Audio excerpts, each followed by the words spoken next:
మహానుభావుడు సిరివెన్నెల సీతారామ శాస్త్రి గారు అసలు పాటలు అందించడం దీనికి. అవును సార్. అండ్ మా అదృష్టం ఏంటంటే ఆయన ఈ పాటలు రాయడం అండ్ ఆయన మన ముందు ఇప్పుడు లేరు మధ్యలో. మా అవును సార్. చివరి పాటలు ఇవే కావడం అవును సార్. అది ఒక విధంగా నా మొదటి సినిమా అంటే శ్యామ్ సింగ్ రాయ్ అనేది నాకు లైఫ్లో ఉండిపోయే సినిమా. అవును సార్. అలాంటి సినిమాకి సీతారామ శాస్త్రి గారి రచనలు అనేది ఒక గర్వంగా చెప్పుకునే విషయం.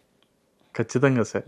ఎన్నో మహామహా పాటలను అందించిన సిరివెన్నెల సిరివెన్నెల సాంగ్ రాస్తూ ఇది నా సంతకం, చివరి సంతకం అని చెప్పారు ఆయన.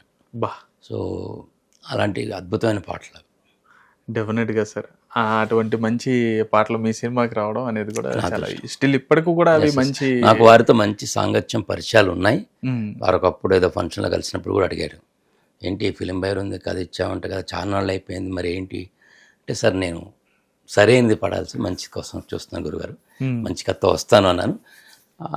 వచ్చాను. చివరికి నా సినిమాలో ఆయన లిరిక్స్ లాస్ట్ కావడం. వచ్చారు, అవి చివరి అయిపోయినాయి సార్.